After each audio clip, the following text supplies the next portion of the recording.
Ibrani pasal 10 ayat 26 berkata, jika sengaja berbuat dosa, maka tidak ada lagi korban penghapus dosa.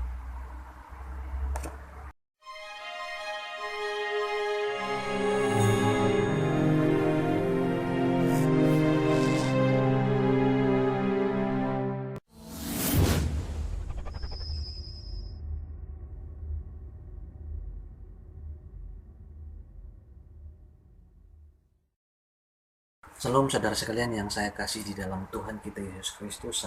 Selamat berlibur dimanapun saudara berada, kiranya dilindungi dan diberkati oleh Tuhan senantiasa. Nah, saudara sekalian yang saya kasih di dalam Tuhan, pada kesempatan ini kita akan membahas mengenai satu bagian yang terkadang membuat orang menjadi bingung. Apa maksudnya? Dan bagian seperti ini melarang kita untuk mencopot-copot ayat Alkitab tanpa melihat konteksnya. Nah, di dalam Ibrani pasal 10 ayat 26, di sana dikatakan bahwa jika sengaja berbuat dosa, maka tidak ada lagi korban penghapus dosa. Nah, saudara sekalian, semua orang yang menyelidiki hidup mereka dengan standar Yesus Kristus, pada akhirnya akan menemukan bahwa mereka adalah orang berdosa. Mungkin tidak sering dilakukan, tetapi tidak satupun di antara kita yang telah hidup sesuai dengan standar yang dinyatakan oleh Yesus Kristus mengenai sifat Bapa. Nah, adakah di antara kita yang berani mengatakan bahwa saya tidak berbuat dosa lagi setelah menjadi orang Kristen? Kita harus mengakui bahwa sebagian dari kita melakukan dosa dengan sengaja. Kita melakukan dosa dengan sengaja. Kita bukan dengan sengaja ingin berbuat dosa, tetapi dalam hati kita mengetahui bahwa ada beberapa tindakan atau perbuatan kita salah. Nah, saudara, kadangkala memang kita merencanakan sesuatu dengan teliti. Misalnya, ketika kecewa, lalu mulai melakukan reaksi. Kamu tunggu ya, aku akan buat kamu begini dan begini. Aku akan membuat kamu celaka, aku akan membuat kamu seperti dan seperti itu. Nah, saudara, jika hal seperti itu menggambarkan keadaan semua kita, maka pernyataan Ibrani pasal 10 ayat 26 sangat mengganggu. Ibrani pasal 10 ayat 26 akan menghancurkan kita sekali untuk selamat. Nah, apakah bagian ini membedakan antara dosa yang disengaja dan dosa yang tidak disengaja, seperti yang digambarkan di dalam Perjanjian Lama?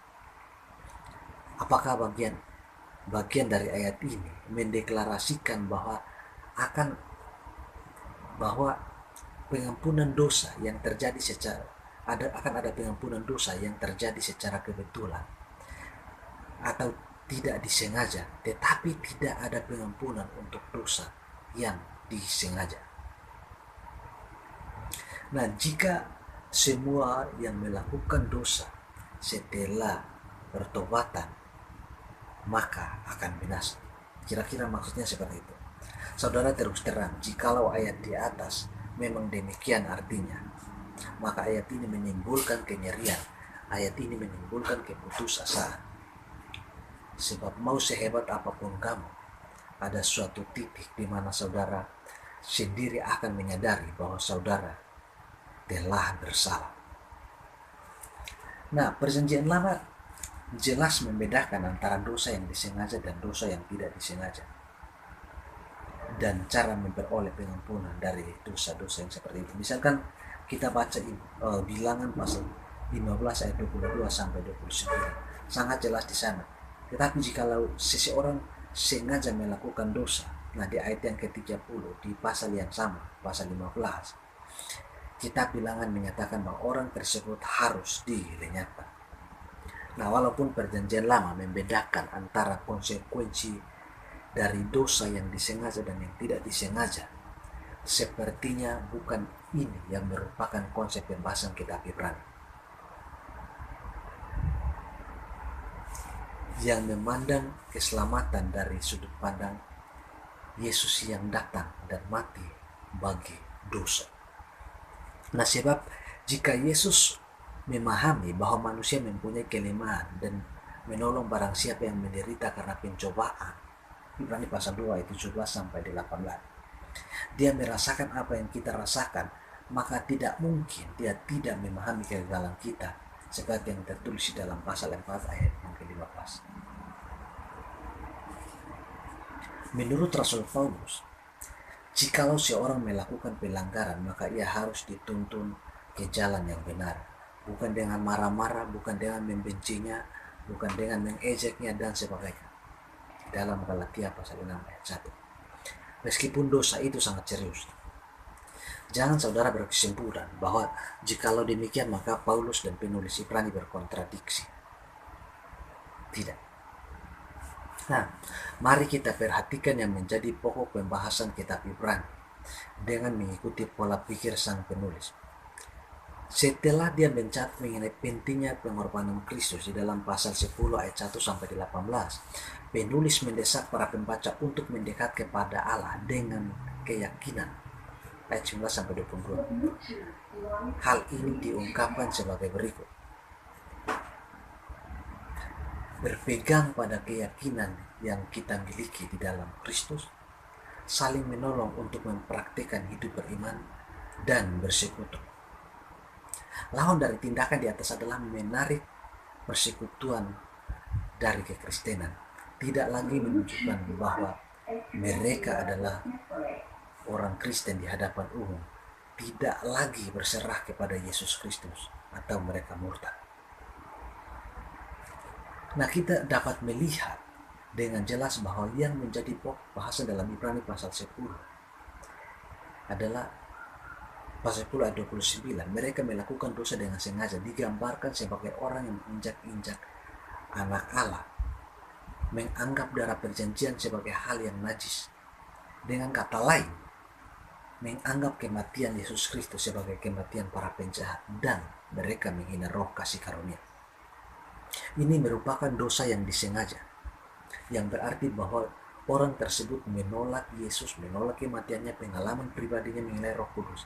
Ini adalah penghinaan terhadap Roh Kudus dan merupakan sikap yang dicela di dalam Markus pasal 3 ayat 28-9.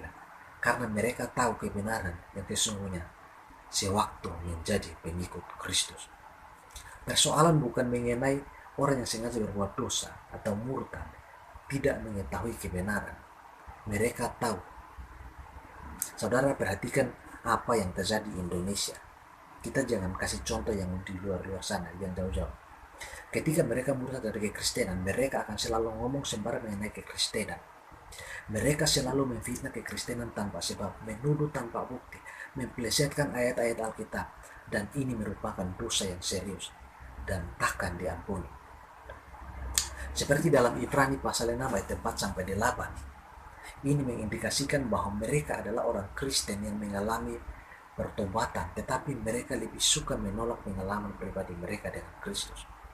Seandainya saja mereka memperoleh gambaran yang salah mengenai kekristenan, maka masih ada kesempatan untuk memperbaiki hal itu. Nah, mereka mempunyai hati yang jahat, tidak mau percaya karena murtad dari Allah yang hidup. Ibrani pasal 3 ayat 12. Mereka bukan lagi orang Kristen yang sungguh-sungguh. Mereka bukan orang Kristen yang sungguh-sungguh. Seperti yang dikatakan di dalam 1 Yohanes pasal 2 ayat 19-21. Bagi orang semacam ini tidak ada lagi korban tebusan. Mereka telah menolak satu-satunya korban yang ada, dan kini yang mereka miliki adalah penghakiman Allah. Orang Ibrani adalah orang yang percaya kepada Yesus Kristus, sudah menjadi orang Kristen, bahkan mengalami penganiayaan karena iman mereka kepada Yesus. Harta mereka dirampas, tetapi mereka masih hidup, tetapi mereka masih diberi harapan bahwa akan ada sukacita, seperti yang kita lihat di dalam ayat 32-36 Ibrani pasal 10.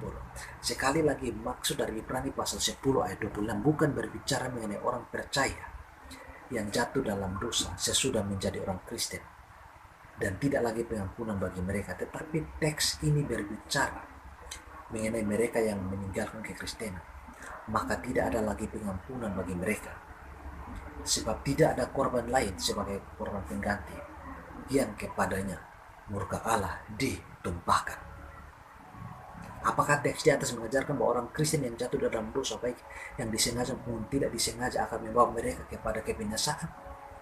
Sebab tidak lagi korban pengganti sebagaimana yang dikatakan dalam Ibrani pasal 10 ayat 26. Teks tersebut tidak bermaksud demikian. Nah, apakah atau begini, apakah ketika saudara sudah menjadi orang Kristen dan berbuat dosa, maka tidak akan lagi pengampunan bagi saudara? Nah, saudara harus membuat segala sesuatu akibat dari hal yang sudah saudara lakukan? Sekali lagi, bagian ini tidak mengindikasikan untuk berkesimpulan demikian. Sebab perjanjian baru secara jelas mengajarkan kepada kita bahwa kita hidup di dalam tumpang tindih dua zaman. Sudah tetapi belum.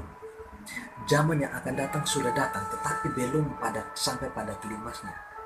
Zaman yang akan datang ditandai dengan kebangkitan Yesus Kristus sebagai yang sulung, tetapi belum klimaksnya, yaitu menunggu kedatangan kedua Yesus Kristus untuk menyingkirkan maut selamanya.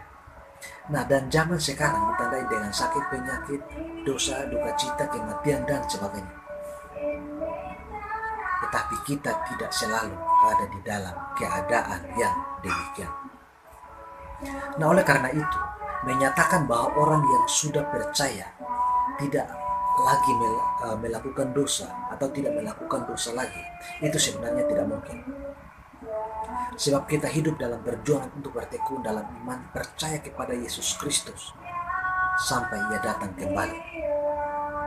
Nah, saudara, saya mau katakan kepada saudara, ketika saudara jatuh di dalam dosa, jangan putus asa, jangan membinasakan dirimu seperti bunuh diri. Ada yang terkadang gantung diri, ada yang terkadang lompat di jembatan, ada yang minum racun dan sebagainya. Saya mau katakan kepada saudara bahwa bertobatlah dari dosamu dan kembalilah kepada Tuhan.